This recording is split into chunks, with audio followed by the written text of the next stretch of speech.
If you told me a year ago that I'd end up leading a neighborhood revolt armed with nothing but a box of old paperwork and a garden gnome, I'd have laughed you out of the room. But sometimes life throws you into the fight before you even realize what you're fighting for. Sometimes you're just trying to do right by your family, and next thing you know, the whole street is out on their front lawns watching justice finally catch up with a bully. But let me back up a sec. It all started on a quiet Saturday. One of those early spring mornings when you can still smell winter in the pines, but the sun promises better days ahead. I'd spent the whole week moving my son's things out to our family cabin by the lake. Who was off overseas, serving in the army, and you know how it is, you want to keep their stuff safe, keep a little piece of them close while they're so far away. The cabin was our sanctuary, built by my grandfather with his own 2 hands. Never part of any HOA nonsense, just a chunk of woods and old cedar boards and the lake shining through the trees. But I hadn't counted on Karen. She's the president of the Cypress Creek Estates HOA, and she runs her little fiefdom like she was handed the deed to the universe. She's got this clipboard, always close by, always ready to find an infraction you never heard. A phone time, she tried to find me for a mailbox that clashed with the community aesthetic. I didn't even live in her HOA. So I'm inside, just putting Leo's old guitar up on the stand. The smell of wood and lemon polish thick in the air. When suddenly the place lights up like a crime scene, blue and red flashing through the trees, 2 squad cars rolling up the gravel drive. For a second I think, did I forget to renew my tags or something? But then I see Karen, standing beside the lead cruiser, arms folded, lips pursed like she's just saved the neighborhood from an alien invasion. She points at me and at the cabin, shouting something I can't hear but don't need to. I know that look. It's the look of someone about to ruin your day just because she can. Cops come up, all business, hands resting on their belts. "We got a call about a break-in and theft in progress," says Officer Miller, who looks like he's seen every HOA drama in the book. I try to keep my cool. "This is my family's cabin, officer. Has been for 60 years. I'm just storing my son's things while he's overseas. Not trying to steal anything but a little peace and quiet." But Karen jumps in, waving her clipboard, rattling off nonsense about unauthorized storage, vagrancy, visual corridor violations. She has all the lingo, just none of the sense. I've got to fetch my ID to prove who I am. The younger cop follows me in, eyes scanning the boxes like he expects to find the crown jewels. I hand over my license, they run my info, and Officer Miller finally nods. "You're who you say you are, Mr. Coleman." But Karen's not done. She has her own map, some homemade thing with a big red line drawn around everything she wants to control. She insists my property's inside her kingdom. But Miller, bless him, pulls up the county's plat map, official, digital, black and white. Turns out her red line stops 50 feet shy of my property. Never was, never will be part of Cypress Creek Estates. When he lays it out, Karen's face goes from pink to white to furious blotchy red. She sputters, tries to argue, but the law's the law, and the law isn't on her side.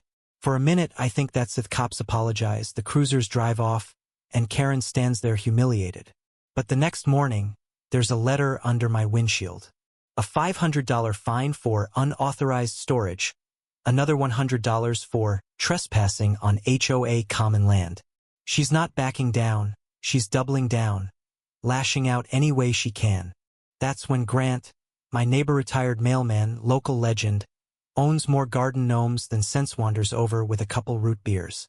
"Heard you faced down the dragon," he grins. Then he gets serious, says Karen's done this before, to the Millers, an old couple who lived in the blue house at the end of Willow Lane. She decided their home was ruining the entry experience to her neighborhood. So she started fining them, sending threats, even forged documents to say they'd been annexed into her HOA. They were in their 80s, tried to fight it, but she buried them in paper, threatened liens, scared them out of their own home. Hearing that changed something in me. This wasn't just about me anymore. I started digging county records, old plat maps, board meeting minutes. Sure enough, I found the whole ugly story. Karen, years ago, had orchestrated a fraudulent annexation, signed off by her husband, Bob, who just happened to be a notary. Kickbacks from preferred vendors were going into a slush fund. Built her little empire on bullying, lies, and plain old fraud. I realized there was only one way to bring this to light. Not through backroom whispers, but out in the open. Grant and I organized a lakeside barbecue, invited every enemy neighbors, folks from inside the HOA, people who'd been fined, bullied, or just plain tired of Karen's reign. It was half party, half intervention. I even got Mr. Miller to show up, cane in hand, eyes sharp as ever. Karen showed up too, of course, clipboard in hand, demanding the whole thing end. But the crowd had had enough. Stories poured out, fines for birdbaths, fences, a kid's toy left on a lawn, all of it. And then Mr. Miller stepped forward, told his story. You could feel the tide shift. People realized they weren't alone, that she'd been playing all of them.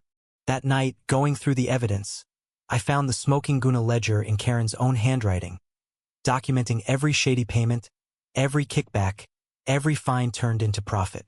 It was bigger than just mean letters and phony maps. This was organized racketeering, plain and simple.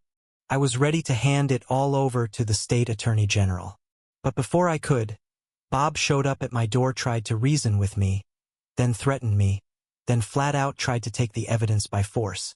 Grant, gnome in hand, came barreling in like the cavalry, and Bob bolted, leaving a trail of broken trophies and a brand new story for the neighborhood grapevine. The next morning, state investigators raided Karen's house. Neighbors watched as boxes of files and computers were carried out.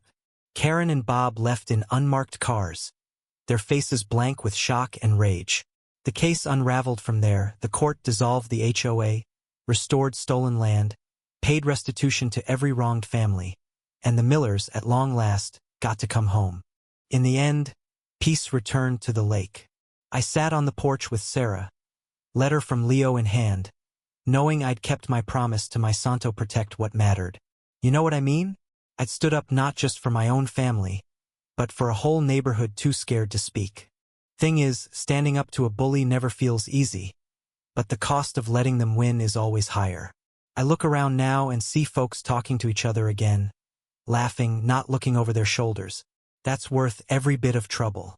So, what do you think? Was I right to fight back, or did I go too far?